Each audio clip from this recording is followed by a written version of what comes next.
Je suis sur le point de partager quelque chose qui glacera quiconque possède une once d'humanité. Pendant 10 ans de ma vie, la personne que je chérissais le plus au monde, l'enfant que j'ai élevé avec dévotion, celui que j'ai mis au monde dans la douleur et la joie, cette même personne m'a violée quotidiennement alors que j'étais paralysée, incapable même de lever mon bras gauche pour me défendre. Mon propre fils m'a agressé sexuellement pendant une décennie entière. Et le pire? Il l'a fait en prétendant être mon aidant. Ce n'est pas de la fiction ou un cauchemar, cela s'est passé ici même à Savannah, en Géorgie, dans ma propre maison, sous le même toit où je l'ai élevé, croyant que je nourrissais un homme bon. J.M. appelle Margaret Sullivan. J'ai 72 ans, et je vis ici à Savannah, en Géorgie.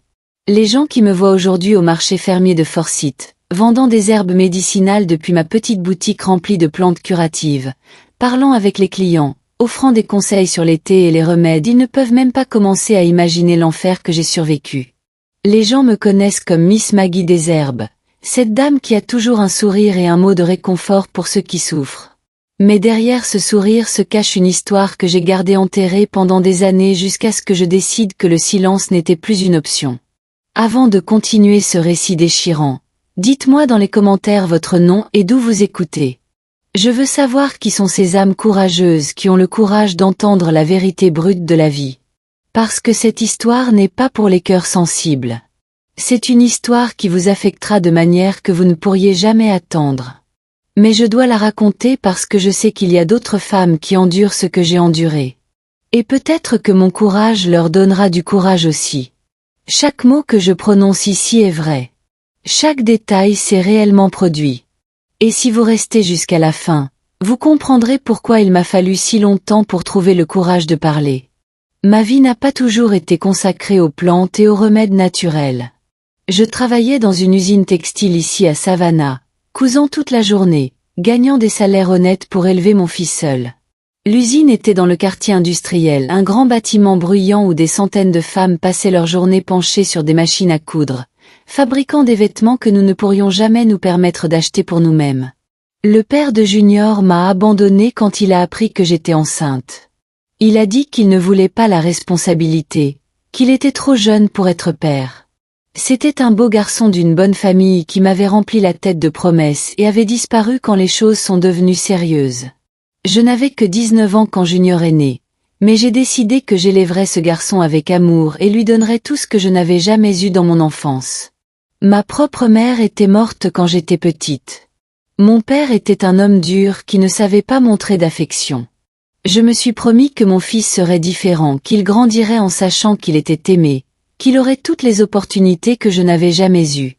En y repensant, je pense que c'est précisément cet amour excessif qui l'a gâté, qui lui a fait penser qu'il pouvait me faire n'importe quoi.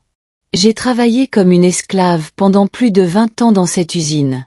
Je me levais à 5 heures du matin, préparais le petit déjeuner, laissais le déjeuner prêt pour que Junior le réchauffe quand il rentrait de l'école, prenais 2 bus pour arriver au travail avant 7 heures. L'usine était un endroit chaud, étouffant, plein de poussière de tissus et de produits chimiques. Je passais toute la journée penché sur la machine à coudre, faisant le même mouvement des milliers de fois par jour. C'était un travail qui me faisait mal au dos, fatiguait mes yeux, laissait mes doigts raides à force de travailler la machine. Je rentrais à la maison à 6 heures du soir, morte de fatigue, mais je devais encore faire le dîner, aider Junior avec ses devoirs, laver les vêtements, nettoyer la maison, tout préparer pour le lendemain. C'était une routine qui me brisait de l'intérieur, mais j'endurais tout en pensant à l'avenir de mon fils. Les week-ends, quand je ne lavais pas de vêtements ou ne nettoyais pas, je l'emmenais au parc, lui achetais des glaces, essayais de lui donner l'enfance que je n'avais jamais eue. J'économisais chaque centime que je pouvais pour acheter des fournitures scolaires, de bons vêtements, de nouvelles chaussures quand ses pieds grandissaient. Junior était un garçon affectueux, du moins c'est ce que je pensais à l'époque. Il m'aidait à la maison, balayait la cour, sortait les poubelles, me disait qu'il m'aimait, disait que quand il serait grand, il prendrait soin de moi. Ces mots me donnaient la force de continuer à travailler dur chaque jour. Je rêvais du jour où il obtiendrait son diplôme, trouverait un bon travail, et nous pourrions avoir une vie plus paisible.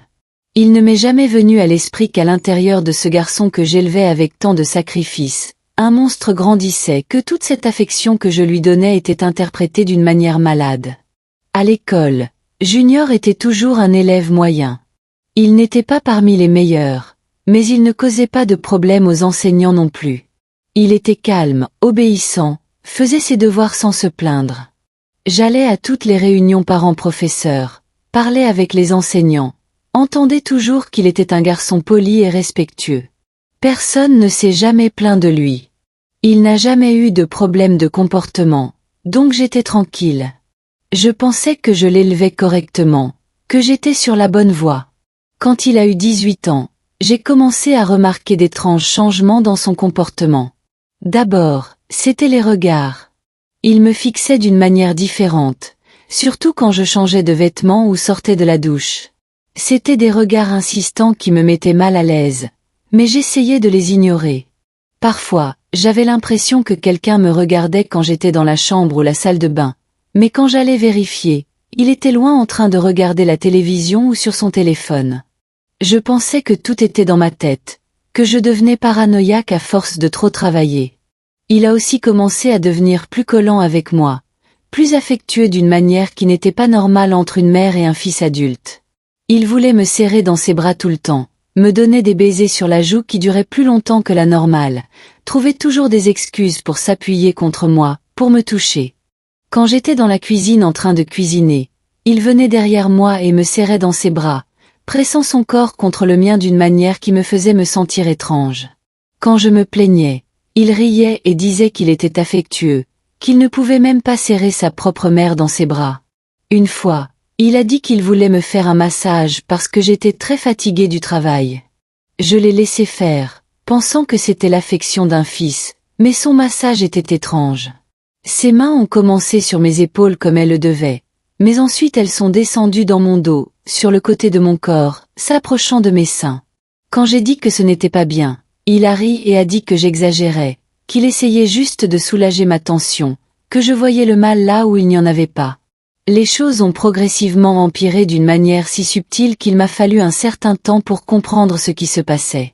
Il a commencé à entrer dans ma chambre sans frapper, toujours avec une excuse. Il disait qu'il voulait me demander quelque chose sur l'école ou qu'il cherchait quelque chose que j'avais emprunté ou qu'il voulait parler du travail. Mais j'ai remarqué que ses yeux étaient collés sur mon corps d'une manière qui n'était pas normale entre mère et fils. Quand j'étais en chemise de nuit, il prenait plus de temps pour partir, restant là à parler de n'importe quoi juste pour continuer à regarder. Quand je disais quelque chose sur ce comportement étrange, il se fâchait et disait que j'avais l'esprit mal tourné, qu'il voulait juste me parler, que j'interprétais mal les choses. Il disait que je devenais paranoïaque, que c'était l'effet de la fatigue du travail, que j'avais besoin de me reposer davantage. Il me faisait me sentir coupable d'être méfiante envers lui, de voir le mal là où il disait qu'il n'y en avait pas. Une nuit, il est rentré un peu ivre et a essayé de dormir dans mon lit. Il a dit qu'il avait peur, qu'il avait fait un horrible cauchemar, qu'il ne pouvait pas dormir seul. Je l'ai laissé s'allonger, pensant que c'était temporaire, que le lendemain il retournerait dans sa chambre. Mais pendant la nuit, j'ai senti qu'il bougeait étrangement, pressant son corps contre le mien, mettant sa main sur ma taille, sur ma jambe. Quand je me suis réveillée en sursaut et lui ai demandé ce qu'il faisait, il a fait semblant d'être dans un sommeil profond. Le lendemain, quand j'en ai parlé au petit déjeuner, il a dit que j'avais rêvé, que rien de tout cela ne s'était passé, que je confondais les rêves avec la réalité. Il a dit qu'il était courant pour les gens qui travaillent beaucoup d'avoir des cauchemars réalistes, que j'avais besoin de mieux prendre soin de moi. Il m'a fait douter de ma propre mémoire, de ma propre perception de ce qui s'était passé. J'ai commencé à avoir peur de mon propre fils, mais en même temps, je me sentais coupable de penser ces choses de lui. Après tout, c'était mon garçon, le fils que j'avais élevé avec tant d'amour, avec tant de sacrifices. Comment pouvais-je soupçonner quelque chose d'aussi horrible? Comment pouvais-je imaginer que mon propre fils avait des pensées impures à mon égard? J'ai essayé de me convaincre que j'imaginais des choses, que le travail intense me rendait folle, que j'avais besoin d'arrêter de voir le mal là où il n'y en avait pas. J'ai commencé à éviter d'être seule avec lui à la maison. Je trouvais toujours quelque chose à faire quand il était là. J'ai commencé à verrouiller la porte de ma chambre, quelque chose que je n'avais jamais fait auparavant. J'ai changé mes habitudes de bain, m'habillant dans la salle de bain au lieu de la chambre. Mais tout cela me rendait encore plus anxieuse parce que je ne pouvais pas comprendre pourquoi je prenais ces précautions contre mon propre fils. Mais ensuite est venu ce jour qui a changé ma vie pour toujours, qui a divisé mon existence en avant et après. C'était un lundi matin, le 15 mars 1998. La journée avait commencé normalement, comme n'importe quelle autre. Je me suis réveillée à 5 heures comme toujours, j'ai préparé le petit déjeuner, organisé mon déjeuner, me suis préparée pour le travail.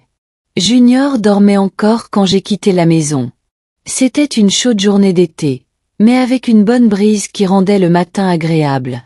Je suis arrivée à l'usine à l'heure habituelle, j'ai pointé, me suis assise à ma machine à coudre et j'ai commencé à travailler. Je finissais un lot de vêtements pour femmes qui devait être livré avant le déjeuner. Je me souviens que j'étais concentrée sur le travail, essayant de terminer cette commande à temps, quand soudain j'ai ressenti une horrible douleur dans ma tête, comme si quelqu'un m'avait frappé fort à l'arrière du cou avec un marteau. La douleur était si intense que ma vision s'est assombrie immédiatement. J'ai senti le sol tourner sous mes pieds, une horrible sensation que tout tournait autour de moi. J'ai essayé de m'accrocher à la table de la machine, mais je n'ai pas pu. La dernière chose dont je me souviens, c'est de tomber de la chaise, d'entendre le bruit des autres machines qui s'arrêtaient, les femmes qui criaient, couraient dans ma direction. Après cela, le noir total.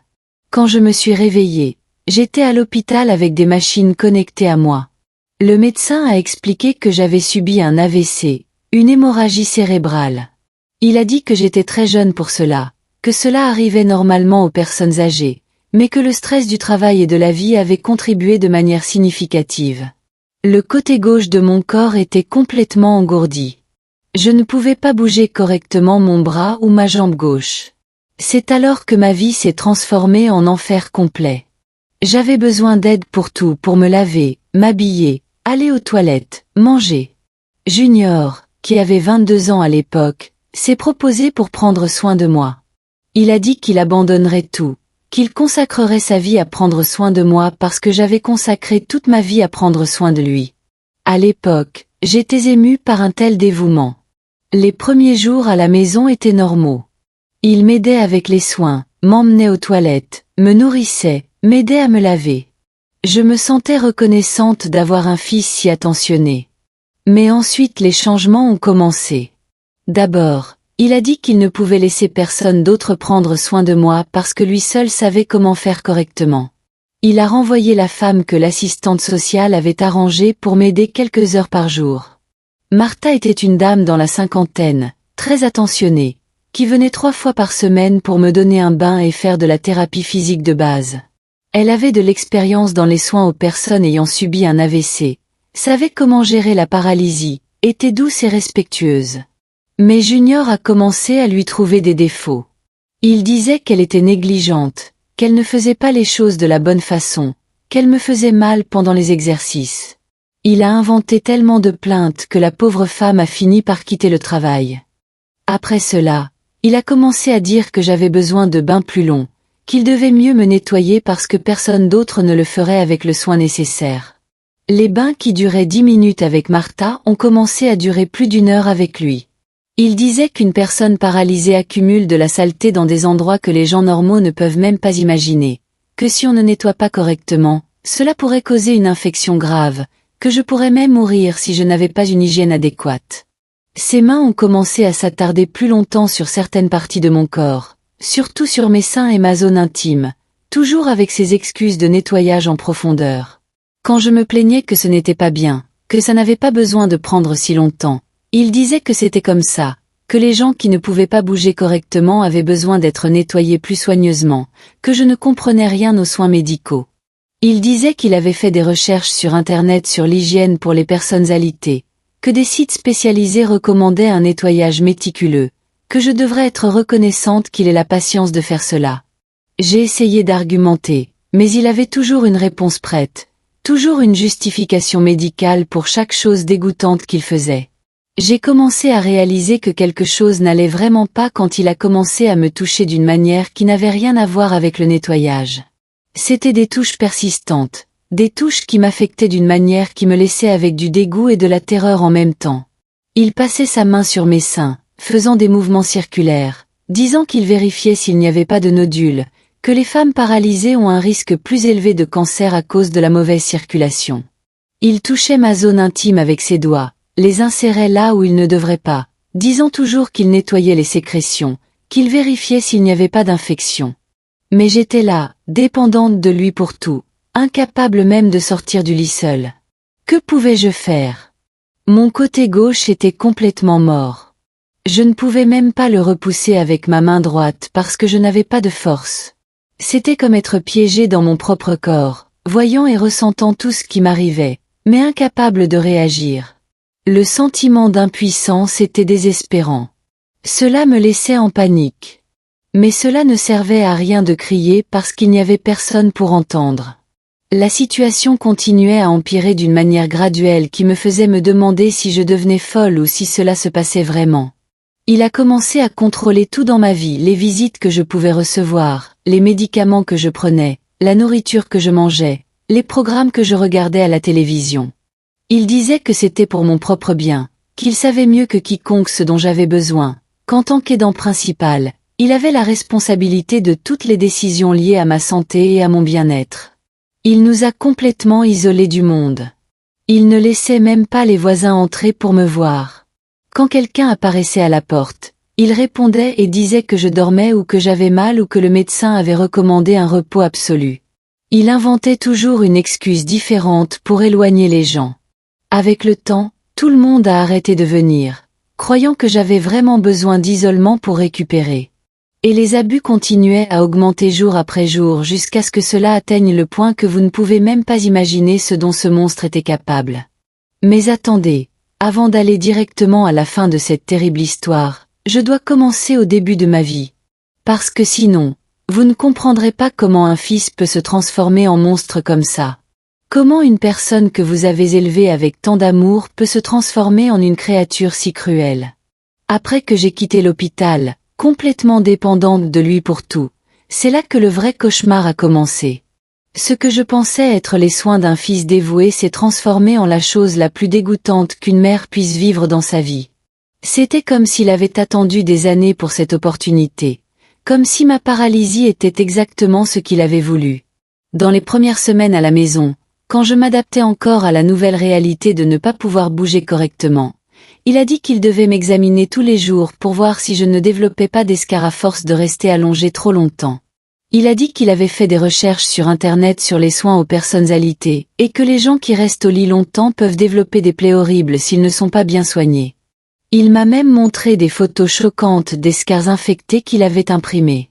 Il a dit que cela pourrait m'arriver si je n'étais pas bien soigné. Je l'ai cru, n'est-ce pas? Il était mon fils, la seule personne que j'avais au monde. Pourquoi douterais-je de lui? Il semblait si préoccupé par moi, si dévoué. Il parlait avec une telle autorité des risques médicaux auxquels je faisais face. Mais ces examens ont commencé à durer de plus en plus longtemps, et ses mains ont commencé à aller dans des endroits qui n'avaient rien à voir avec les soins d'escarres. Il examinait chaque centimètre de mon corps, disait qu'il devait tout vérifier, que les escarres pouvaient apparaître n'importe où. Il a commencé à dire que mes seins avaient l'air différents, qu'ils semblaient gonflés, qu'il devait les masser pour améliorer la circulation sanguine. Il a dit qu'il avait lu sur des sites spécialisés que les femmes qui restent au lit longtemps peuvent avoir des problèmes de circulation mammaire, et que le massage était fondamental pour éviter des complications graves. Ses mains restaient là longtemps, serrant, bougeant, faisant des mouvements qui me laissaient avec une horrible sensation au creux de l'estomac, un mélange de dégoût, de peur et de confusion. Quand je disais que ça faisait mal ou que je n'aimais pas ses touches, il répondait que c'était comme ça, qu'au début ça dérange toujours, mais qu'après le corps s'habitue et s'améliore même.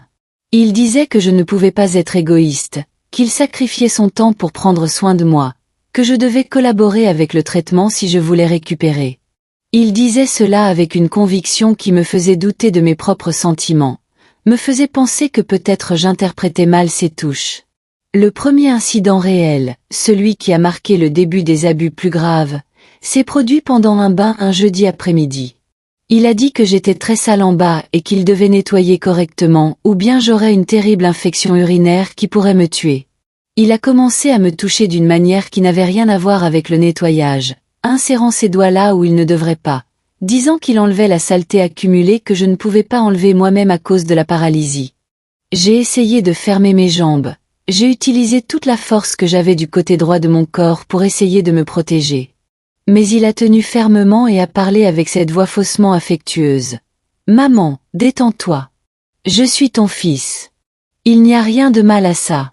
Tu m'as donné des bains toute ma vie quand j'étais enfant, tu as nettoyé mes fesses, tu m'as appris l'hygiène.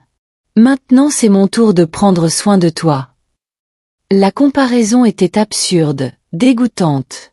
Mais il parlait avec une telle naturalité que pendant un moment cela m'a fait me demander si j'exagérais.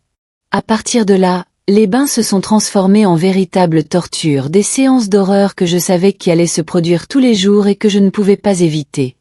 Il passait plus d'1 heure à me nettoyer, toujours avec ses excuses dégoûtantes sur l'hygiène et la santé.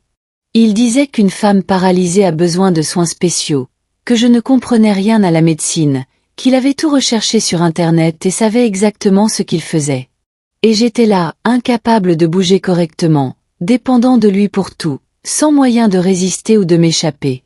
C'était un sentiment de désespoir que je ne peux pas expliquer, un mélange de terreur, de dégoût et d'impuissance. Puis ont commencé les touches qu'il appelait médicinales, toujours avec cette excuse que c'était un traitement médical. Il disait qu'il devait masser mon ventre tous les jours pour que mes intestins fonctionnent correctement, que les personnes paralysées ont des problèmes de constipation et que seul le massage abdominal le résout, que s'il ne faisait pas ça, je pourrais avoir une obstruction intestinale et mourir. Mais ces massages étaient étranges.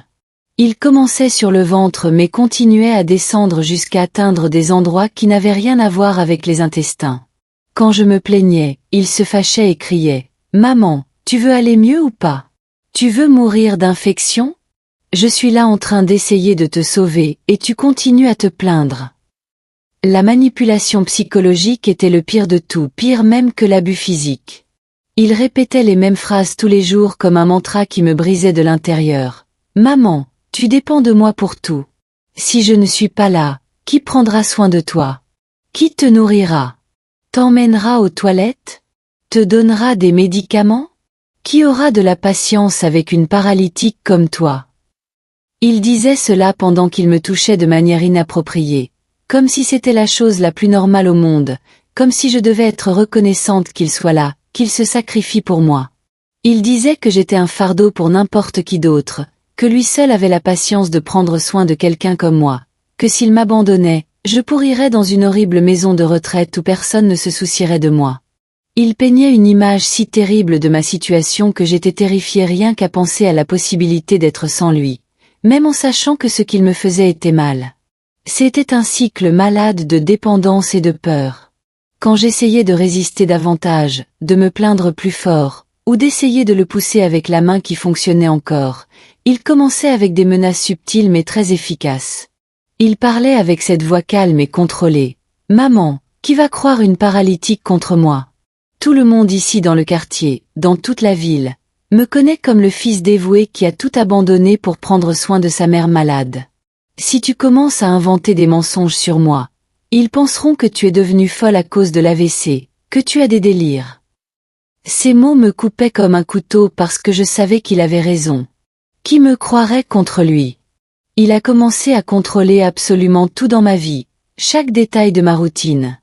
Il ne laissait plus personne entrer dans la maison, pas même les voisins qui venaient rendre visite de temps en temps. Quand Madame Johnson de la maison d'Axe en grave côté apparaissait à la porte pour demander comment j'allais, il répondait et disait que je dormais à cause des médicaments forts, que le médecin avait recommandé un repos absolu, que les visites me rendaient agitée et entravaient ma récupération. La pauvre femme partait inquiète, pensant qu'elle aidait en ne me dérangeant pas. Il disait à tout le monde que j'étais très affaiblie, que le médecin avait recommandé un repos absolu, que les visites me rendaient agitée et entravaient ma récupération. Il nous a complètement isolés du monde. Je n'avais aucun contact avec personne d'autre que lui. Les menaces sont devenues plus claires. Il disait que si je disais quoi que ce soit à qui que ce soit, il me mettrait dans une maison de retraite et dirait que j'avais la démence à cause de l'AVC. Il disait qu'il connaissait des gens qui travaillaient dans ces endroits et que je pourrirais là-bas, maltraité par des étrangers, mangeant de la mauvaise nourriture sans personne pour me défendre. Il peignait une image si terrible que j'étais terrifiée rien qu'à y penser. Puis est venu le jour où il a décidé de s'occuper de mes besoins intimes d'une manière que je ne pourrai jamais oublier. Il a dit que j'étais restée sans relaxation trop longtemps et que c'était mauvais pour la santé de n'importe quelle femme, surtout une paralytique. Il a dit qu'il avait fait des recherches et que les médecins recommandaient des exercices spéciaux pour les femmes dans ma situation. Quand j'ai compris ce qu'il voulait faire, j'ai essayé de crier, mais il a couvert ma bouche et a dit « Personne n'entendra de toute façon, maman. Et s'ils entendent, ils penseront que tu cries de douleur à cause de la paralysie. » À partir de ce jour, ma vie s'est transformée en enfer complet. Il a établi une routine horrible. Le matin, le bain avec les touches dégoûtantes. L'après-midi, la thérapie physique qu'il avait inventée, qui incluait qu'il me touche partout. Le soir, les soins spéciaux qui me laissaient dans un état de choc, tout toujours avec ses excuses sur la santé et la médecine, comme s'il me faisait une faveur. Pendant les changements de couche dont j'avais besoin à cause de la paralysie, il prenait un temps absurde à me nettoyer, touchant toujours là où il ne devrait pas, toujours avec cette excuse qu'il me gardait propre et en bonne santé. Il disait que si j'avais une infection à cause de la saleté, je pourrais mourir, et qu'il ne laisserait pas cela arriver parce qu'il m'aimait beaucoup. Le pire, c'est qu'il faisait tout cela en parlant d'amour. Il disait, « Maman, je fais ça parce que je t'aime. Parce que tu es la femme la plus importante de ma vie. Parce que je ne peux pas vivre sans toi. » Il mélangeait des déclarations d'amour avec des actes dégoûtants comme si c'était la chose la plus normale au monde. Je ne pouvais pas comprendre comment une personne pouvait parler d'amour tout en faisant de telles choses. Il a aussi commencé à me donner des médicaments qui n'étaient pas ceux que le médecin avait prescrits. Il disait qu'il avait acheté des vitamines spéciales pour me rendre plus forte, mais je soupçonnais que c'était des médicaments pour me rendre plus somnolente et moins résistante.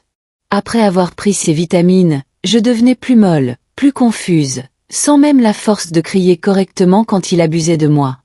La première violation sexuelle complète s'est produite une nuit que je n'oublierai jamais.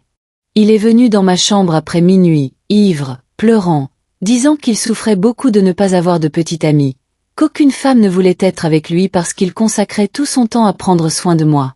Il a dit que j'avais l'obligation de l'aider parce que c'était ma faute s'il ne pouvait pas avoir de petite amie. Ce qui s'est passé après était si horrible que jusqu'à ce jour je me réveille en criant à cause des cauchemars. Après cette nuit, il a dit que maintenant nous avions une relation spéciale, que j'étais plus qu'une mère pour lui, que nous étions un couple, et que personne ne pouvait savoir parce que les gens ne comprenaient pas le véritable amour. Il disait que ce qui se passait entre nous était une chose de Dieu, que c'était le destin, que la paralysie était arrivée pour que nous soyons plus proches. Sa folie ne connaissait pas de limite. Répondez-moi honnêtement, pensez-vous qu'une mère a l'obligation de pardonner à un fils quoi qu'il fasse? Parce que j'ai une opinion très controversée à ce sujet. Dites-moi dans les commentaires ce que vous pensez. Parce que ce que vous allez entendre maintenant sur les années qui ont suivi vous fera comprendre pourquoi je pense de cette façon. Ce qui a commencé cette nuit maudite est devenu une routine d'horreur qui a duré des années et des années. Chaque jour qui se levait était un jour de plus de tourments. Un jour de plus où je priais Dieu de me retirer de cette souffrance. Junior a transformé ma vie en prison où j'étais prisonnière de mon propre corps. Et il était le geôlier le plus cruel que vous puissiez imaginer. Chaque jour, sans exception, il répétait les mêmes abus, toujours avec ses excuses dégoûtantes de soins et d'hygiène. Le matin, quand il me réveillait pour le petit déjeuner, il commençait déjà à passer ses mains sur moi, disant qu'il vérifiait si j'avais bien dormi, si je n'avais pas développé de blessures cutanées pendant la nuit. Mais ces vérifications étaient du mal pur déguisé en soins médicaux. Pendant le bain, qui avait lieu tous les jours en fin d'après-midi, il passait plus de 2 heures à me nettoyer. Il disait qu'une paralytique a besoin d'une hygiène supplémentaire, que s'il ne faisait pas ça, je pourrirais d'infection. Mais je savais que ce n'était pas du tout du nettoyage. C'était lui satisfaisant ses désirs malades, utilisant mon corps comme s'il s'agissait d'une poupée. J'essayais de résister, mais mon bras gauche n'obéissait pas, ma jambe gauche était morte. Je dépendais de lui-même pour aller aux toilettes. La thérapie physique qu'il avait inventée était un autre moment de terreur. Il disait qu'il avait étudié sur Internet les exercices que je devais faire pour ne pas perdre complètement mes mouvements.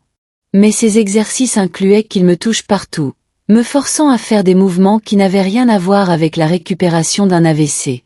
Il manipulait mon corps comme il voulait, disant toujours que c'était pour mon propre bien, que si je ne faisais pas ça, je serais paralysée pour le reste de ma vie. La nuit était quand le pire arrivait. Il disait que j'avais besoin de relaxation spéciale pour bien dormir, qu'une femme avec un problème neurologique doit avoir un soulagement de la tension ou bien elle pourrait avoir un autre AVC. Et puis il me faisait des choses qui jusqu'à ce jour me donnent la nausée de m'en souvenir. J'essayais de faire semblant de dormir, mais il disait « Pas la peine de faire semblant, maman. Je sais quand tu es réveillée et quand tu dors. » J'ai essayé de demander de l'aide de toutes les manières possibles. Quand un voisin passait devant la maison et regardait par la fenêtre, j'essayais de faire des signaux avec mes yeux, j'essayais de bouger ma tête d'une manière qui montrait le désespoir. Mais il était toujours à proximité, contrôlant toujours tout. S'il remarquait que j'essayais d'attirer l'attention, il s'approchait et disait fort « Maman a un peu mal aujourd'hui, n'est-ce pas? Mais j'ai déjà donné le médicament. Elle ira mieux bientôt. » Quand le téléphone sonnait, il répondait. Il disait toujours à tout le monde que je ne pouvais pas parler parce que j'étais très affaiblie, que le médecin avait recommandé le repos vocal. S'ils insistaient trop pour me parler, il m'apportait le téléphone, mais restait à mes côtés, écoutant chaque mot, faisant une grimace méchante si j'essayais de dire quelque chose qui pourrait éveiller des soupçons. J'avais même peur de dire au secours parce que je savais qu'il me le ferait payer plus tard. Il contrôlait tous les médicaments que je prenais. En plus de ceux que le médecin avait prescrits pour l'AVC, il m'en donnait d'autres qu'il disait avoir achetés à la pharmacie pour compléter le traitement. Je soupçonnais que c'était des médicaments pour me rendre plus docile, plus confuse, parce qu'après les avoir pris, je devenais très embrouillée dans ma tête, incapable de penser clairement, sans même la force de crier quand il abusait de moi. Les visites ont été coupées une par une. D'abord, il a dit que je ne pouvais pas recevoir mon amie Nancy parce qu'elle parlait trop fort et que cela affectait ma tension artérielle. Puis il a dit que les gens de l'église ne pouvaient plus venir parce que j'étais très sensible aux foules. Il continuait à inventer des excuses pour chaque personne jusqu'à ce qu'il ne reste plus personne. Nous étions complètement isolés du monde, juste lui et moi dans cette maison qui est devenue mon enfer personnel. J'ai essayé de résister de diverses manières.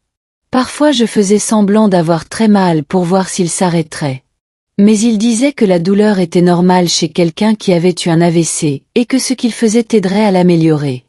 D'autres fois j'essayais de pleurer, espérant qu'il aurait un peu de pitié, mais il disait que pleurer était aussi un symptôme d'un problème neurologique et que j'irais mieux avec le temps. Une fois j'ai réussi à prendre le téléphone en secret et j'ai essayé d'appeler les services d'urgence. Mais mon élocution était un peu brouillée à cause des médicaments qu'il me donnait et la femme à l'autre bout ne pouvait pas comprendre correctement ce que je disais. Quand il est arrivé et a vu le téléphone dans ma main, il est devenu furieux. Il a dit que si je refaisais ça, il m'attacherait au lit et dirait à tout le monde que j'avais des crises à cause de l'AVC. Les années passaient et je perdais l'espoir que quelqu'un découvre un jour ce qui se passait. Il avait réussi à construire une image parfaite de fils dévoué. Les voisins le louaient, disaient qu'il était un exemple de fils qui avait abandonné sa vie pour prendre soin de sa mère malade. Quand il sortait faire des courses ou régler quelque chose dans la rue, tout le monde parlait bien de lui. Comment quelqu'un pourrait-il soupçonner une personne qui avait une telle réputation? Il devenait aussi de plus en plus audacieux. Il a commencé à m'emmener aux rendez-vous médicaux et était présent pendant tous les examens. Il ne laissait pas le médecin m'examiner seul. Il disait que je devenais très nerveuse sans lui à proximité, que je pourrais avoir un autre AVC si je m'agitais. Les médecins pensaient que c'était normal. Ils louaient son dévouement. Personne n'imaginait qu'il était là pour contrôler ce que je disais pendant les consultations. Quand le médecin demandait comment j'allais, il répondait pour moi avant même que j'ouvre la bouche. Il disait que j'évoluais bien, que je mangeais correctement, dormais bien, faisais de la thérapie physique. Si le médecin insistait pour me parler directement, il disait « Docteur, parfois elle est un peu confuse à cause de l'AVC, mais je note tout ce qui se passe à la maison et je peux mieux vous informer. » Mais un jour, après presque 8 ans à vivre cet enfer, quelque chose s'est passé qui a tout changé.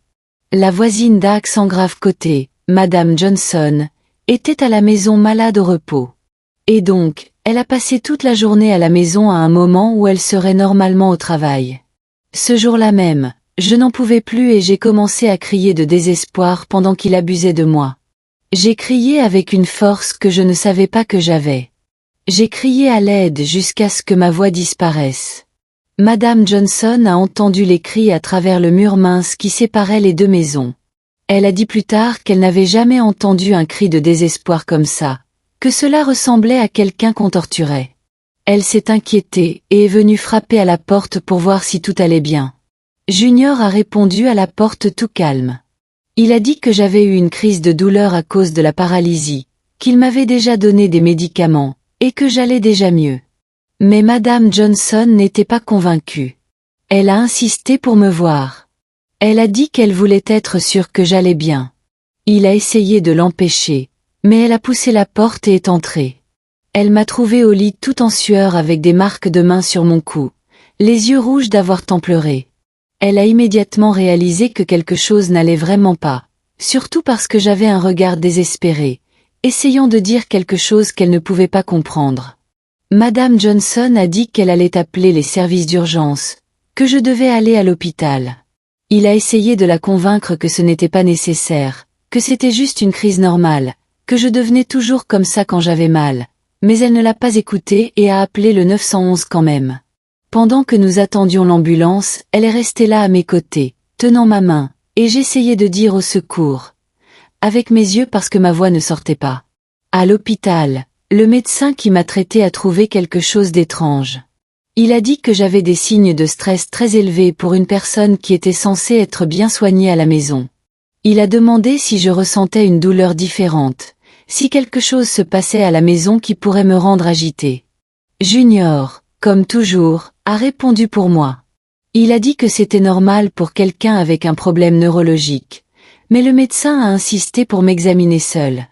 Il a dit à Junior qu'il devait faire quelques procédures, qu'il valait mieux qu'il quitte la pièce. Il a essayé de résister, mais le médecin était ferme. C'était la première fois en 8 ans que j'étais seule avec une personne qui pouvait m'aider. Quand le médecin a commencé l'examen, il a remarqué des signes sur mon corps qui ne correspondaient pas aux soins que je recevais censément à la maison. Le médecin a demandé si quelqu'un me faisait du mal, si j'étais maltraitée. J'ai essayé de parler, mais j'étais si nerveuse que les mots ne sortaient pas correctement. Alors, il a demandé si je pouvais hocher la tête pour répondre oui ou non. Quand il a demandé si quelqu'un dans ma famille me faisait du mal, j'ai réussi à hocher oui. Quand il a demandé si c'était mon fils, j'ai confirmé à nouveau. Le médecin a appelé l'assistante sociale de l'hôpital et un psychologue.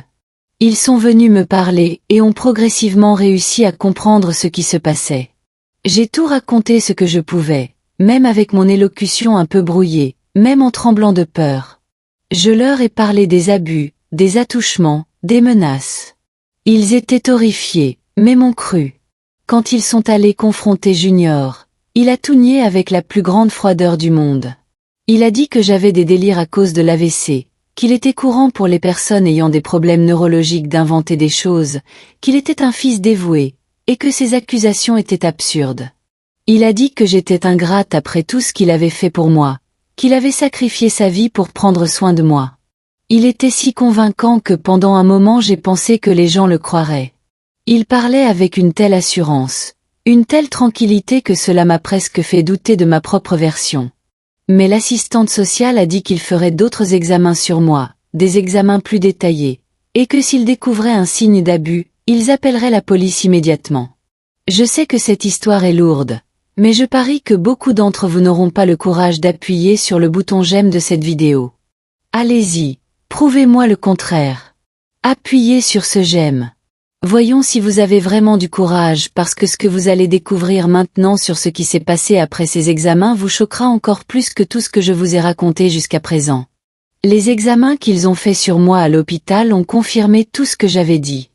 Le médecin légiste a trouvé des signes clairs d'abus sexuels récents et anciens, des marques sur mon corps qui prouvaient que je disais la vérité. Quand ils ont montré les résultats à Junior, il a continué à nier. Mais maintenant il ne pouvait plus maintenir cette pose de fils dévoué.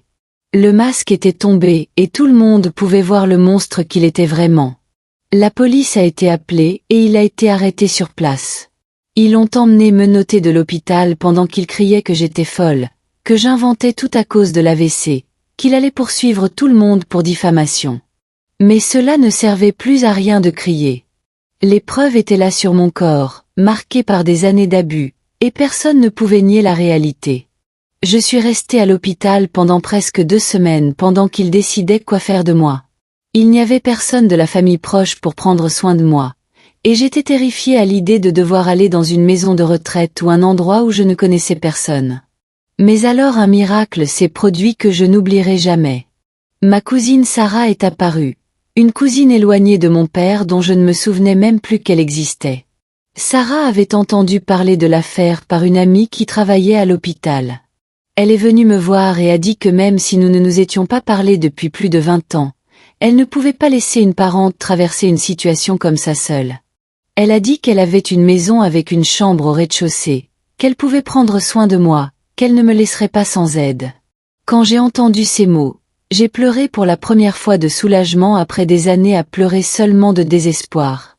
La maison de Sarah était dans un quartier plus éloigné de Savannah, dans une rue tranquille pleine d'arbres et de maisons simples. Elle avait adapté la chambre pour moi avec des barres d'appui dans la salle de bain, un lit plus bas pour que je puisse m'asseoir seule, un fauteuil roulant pour que je puisse me déplacer dans la maison.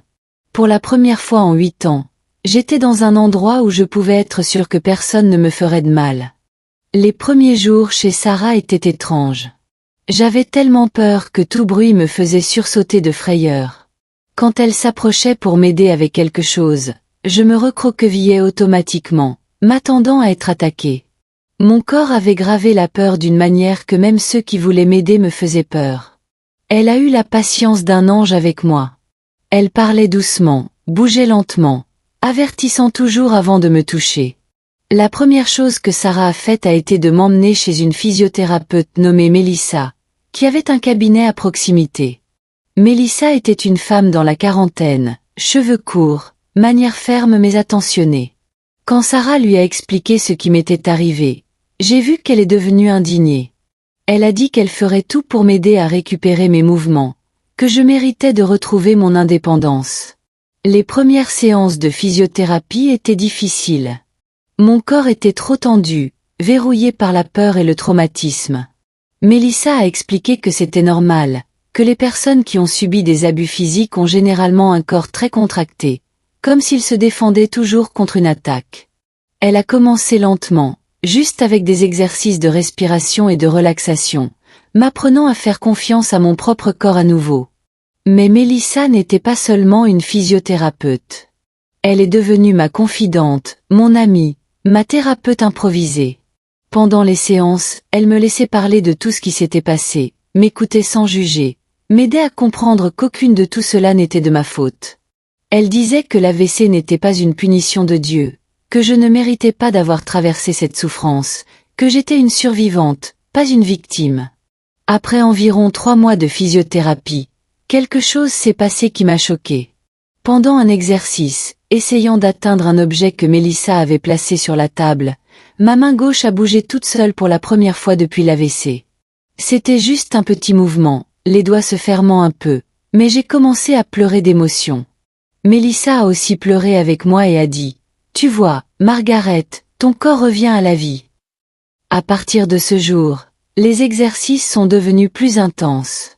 Mélissa a expliqué que mon cerveau créait de nouvelles connexions, que les mouvements reviendraient progressivement si je n'abandonnais pas. C'était un travail difficile, parfois douloureux, mais chaque petit progrès me donnait plus d'espoir. D'abord, un peu de mouvement est revenu dans mes doigts, puis dans mon poignet, puis dans mon coude. Ma jambe a aussi commencé à mieux répondre. Sarah m'a aussi emmenée chez un psychologue, Dr Harrison, qui travaillait avec des personnes qui avaient subi des traumatismes graves. Elle a expliqué que j'avais 2 traumatismes à traiter, l'AVC qui avait changé ma vie d'une heure à l'autre et les années d'abus qui ont suivi. Elle a dit que ce serait un long travail, que je devais être patiente avec moi-même, que la guérison du traumatisme ne se fait pas du jour au lendemain. Les séances avec Dr Harrison ont été fondamentales pour que je comprenne beaucoup de choses. Elle a expliqué que ce que Junior m'avait fait avait un nom: violence sexuelle, abus d'une personne vulnérable, séquestration, que ce n'était pas des soins ou de l'amour ou quoi que ce soit qui y ressemble. Qu'il avait utilisé ma dépendance physique pour satisfaire ses désirs malades, et que c'était un crime grave, peu importe s'il était mon fils ou non. Avec le temps, j'en suis venue à comprendre que je n'étais coupable de rien de ce qui s'était passé. Je n'étais pas coupable d'avoir eu un AVC. Je n'étais pas coupable d'être devenue dépendante. Je n'étais pas coupable d'avoir élevé un fils qui s'est transformé en monstre.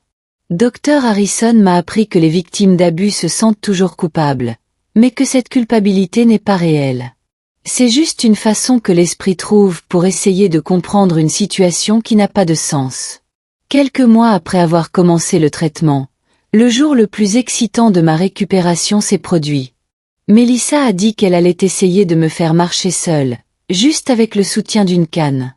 J'étais terrifiée de tomber, mais elle a dit: « Fais-moi confiance, Margaret, tu es prête. » Et en effet, je l'étais. J'ai réussi à faire environ 3 pas seule, tremblante, mais ferme. Sarah était là à regarder et a tellement pleuré que j'ai pensé qu'elle allait avoir une crise. Marcher seule a tout changé dans ma vie. Je ne dépendais plus de personne pour aller aux toilettes, pour prendre un verre d'eau, pour atteindre la fenêtre et regarder la rue. Cela peut sembler idiot, mais pour quelqu'un qui avait été incapable de bouger pendant des années, chaque mouvement était un énorme accomplissement. Je passais des heures à pratiquer la marche dans la maison, renforçant mes jambes, récupérant l'équilibre que l'AVC avait enlevé. Avec l'indépendance physique qui revenait, j'ai commencé à penser à quoi faire de ma vie. Je ne pouvais plus travailler à l'usine textile. Mon corps ne supporterait pas d'être penché sur la machine pendant des heures. Dr Harrison a suggéré que je cherche une activité qui me donnerait du plaisir, qui serait un moyen de recommencer ma vie professionnelle sans trop d'efforts physiques. C'est Sarah qui a suggéré le cours d'herbes médicinales. Elle a dit que j'avais toujours eu un don pour m'occuper des plantes, que quand j'étais jeune, je savais faire des thés pour tout, que ma mère m'avait beaucoup appris sur les remèdes maison.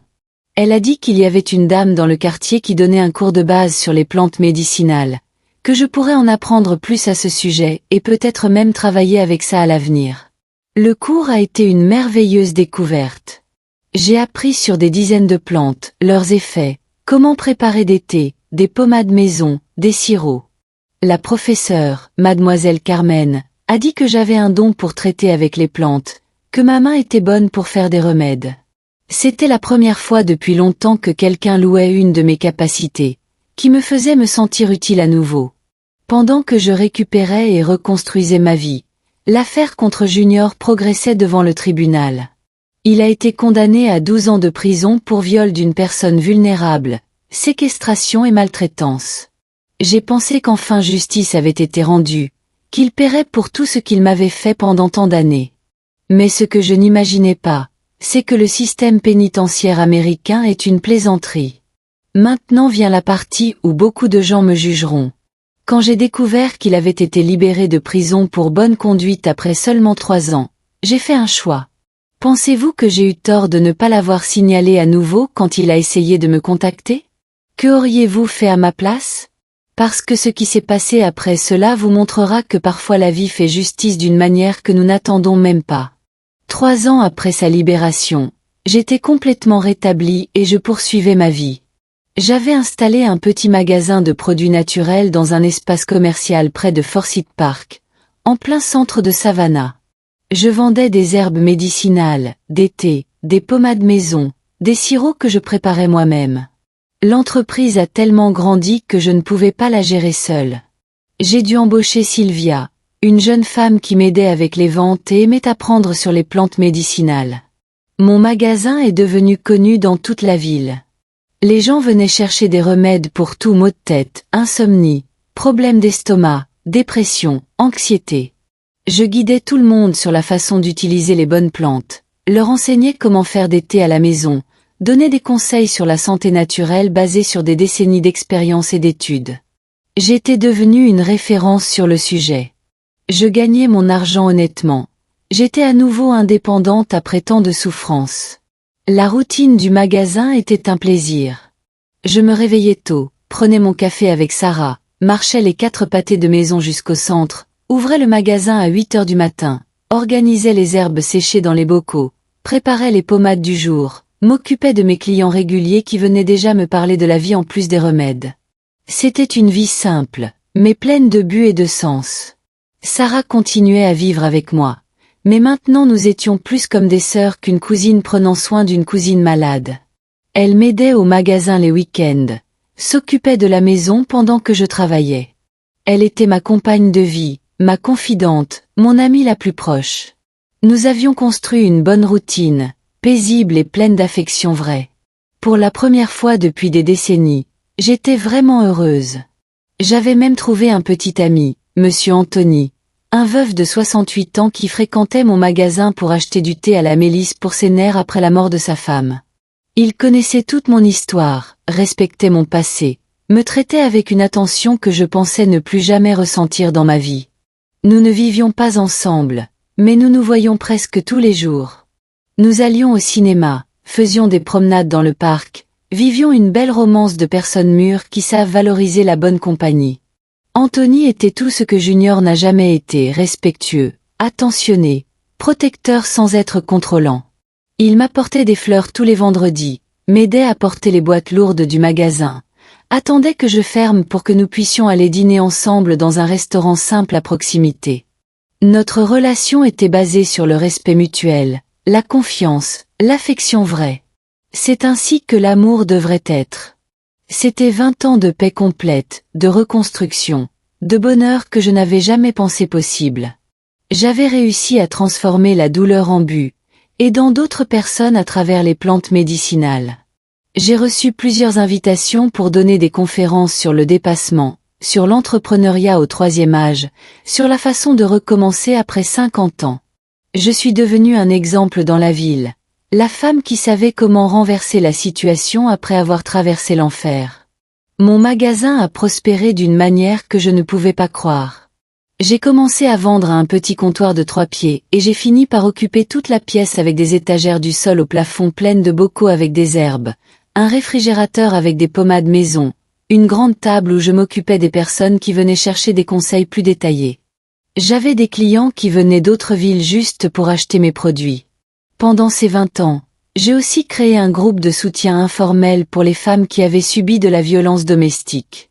Tous les mardis après avoir fermé le magasin, nous nous réunissions dans l'arrière-salle pour parler, partager des expériences, nous donner mutuellement de la force. Beaucoup de femmes ont réussi à sortir de relations abusives après avoir participé à ces réunions. C'était ma façon de rendre toute l'aide que j'avais reçue quand j'en avais le plus besoin. La renommée de mon magasin s'est tellement répandue qu'un journaliste est même venu m'interviewer. Un grand article est sorti sur l'entrepreneuriat féminin au 3e âge avec ma photo au milieu des herbes, racontant comment j'avais transformé une tragédie personnelle en opportunité pour un nouveau départ. J'ai gardé la coupure de l'article encadré derrière le comptoir comme un rappel qu'il était possible de réussir dans la vie, même après avoir traversé le pire. Mais alors un jeudi matin l'année dernière, j'étais dans le magasin en train d'organiser des bocaux de pommade d'arnica que je venais de faire quand j'ai entendu une voix familière demander de l'aide. C'était une voix tremblante, faible, très différente de la voix autoritaire qui m'avait terrorisée pendant tant d'années.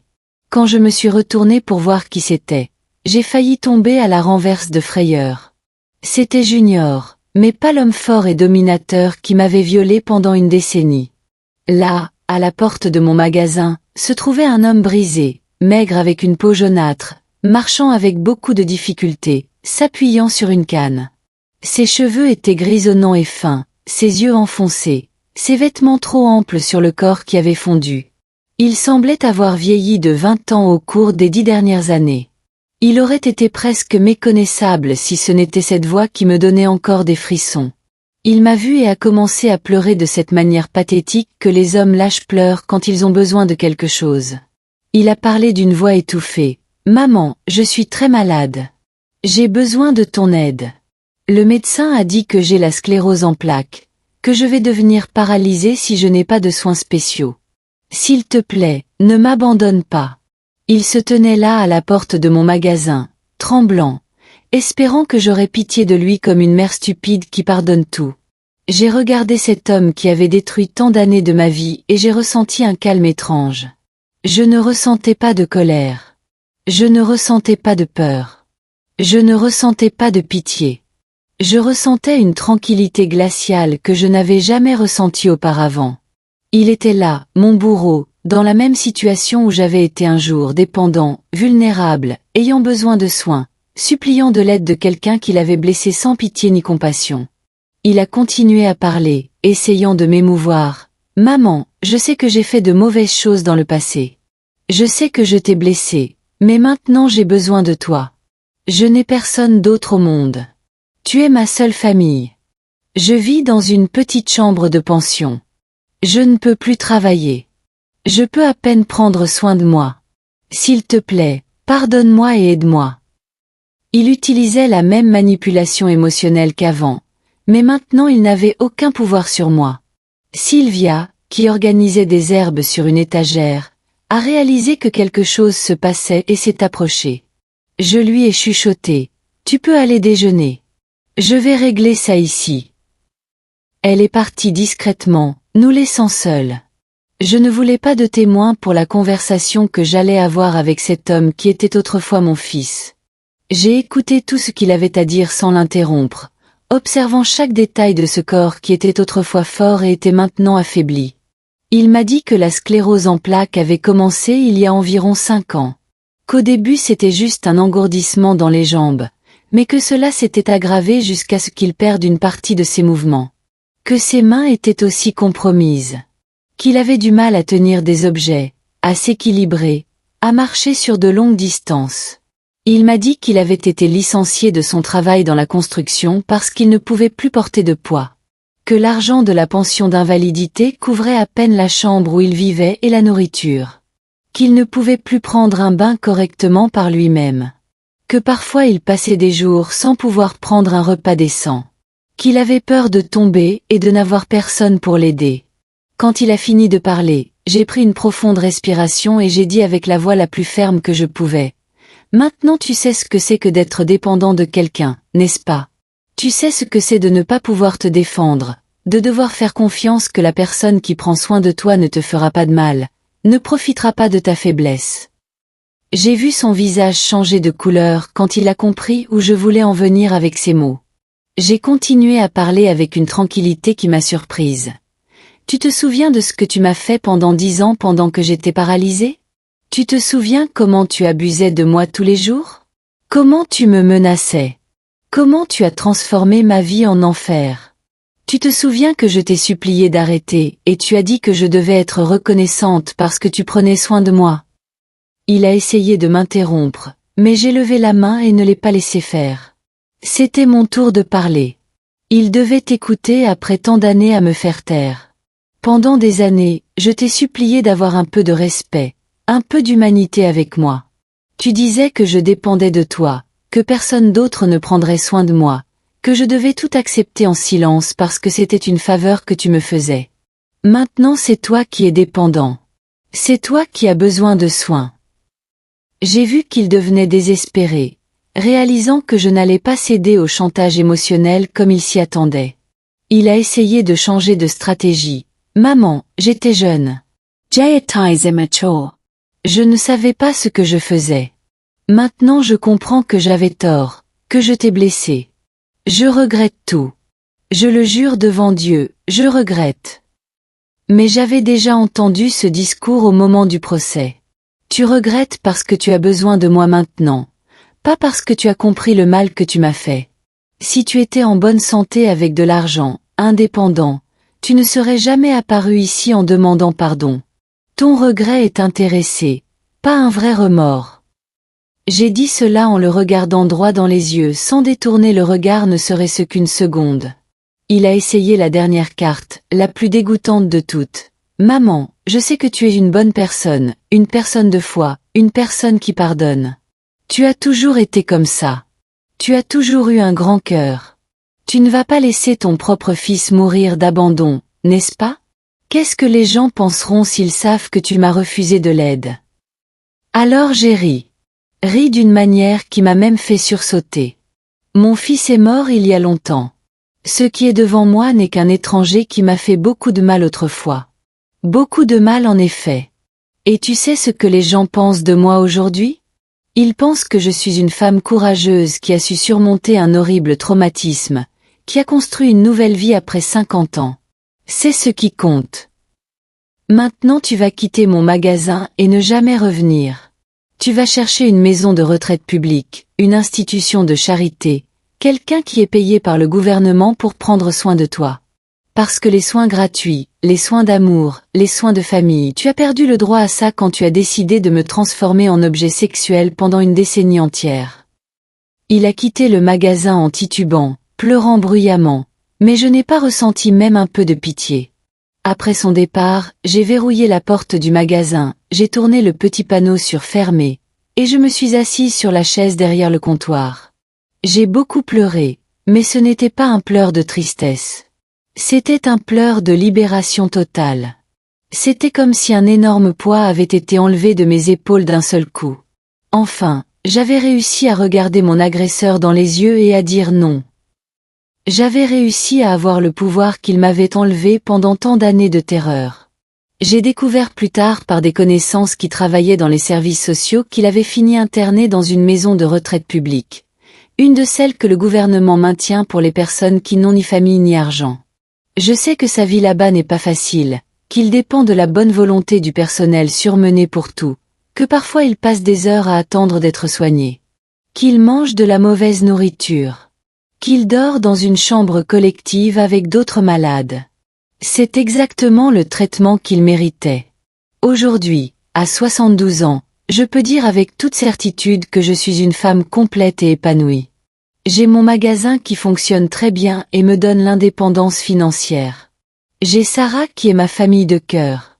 J'ai Anthony qui m'aime et me respecte comme toute femme mérite d'être aimée. J'ai la santé, la disposition, et beaucoup de projets encore à accomplir.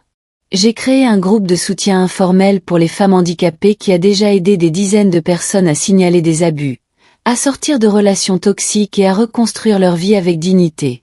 Chaque semaine, je reçois des messages de femmes qui parviennent à se libérer de situations horribles après avoir participé à nos réunions. C'est ma façon de transformer la douleur en but, le traumatisme en mission de vie. Mon histoire prouve que peu importe votre âge, peu importe combien de traumatismes vous avez subis, peu importe combien de fois vous êtes tombé, il est toujours possible de recommencer.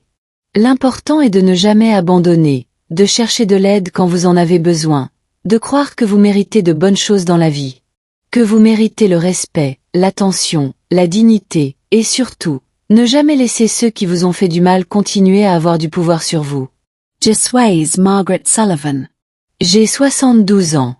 Je vis ici à Savannah, et c'est l'histoire de ma vie, de comment le pire traumatisme m'a transformée en la femme la plus forte que je connaisse. Si vous voulez plus d'histoires de dépassement comme la mienne, abonnez-vous à la chaîne Grands-Parents Tales. Ici, nous prouvons qu'il n'y a pas d'âge pour recommencer et que la plus douce revanche est de bien vivre. Alors, avez-vous aimé mon histoire? Aujourd'hui, je me sens victorieuse parce que j'ai lutté du mieux que j'ai pu pour surmonter toutes les difficultés. Si vous le pouvez, cliquez sur les carrés qui passent à l'écran pour voir plus de vidéos et entendre plus d'histoires de femmes guerrières comme moi. Vous serez surpris de la force que nous, les femmes américaines, avons pour surmonter tout ce que la vie met sur notre chemin. La vie enseigne que celui qui sème le vent récolte la tempête, et celui qui sème le mal paie un jour.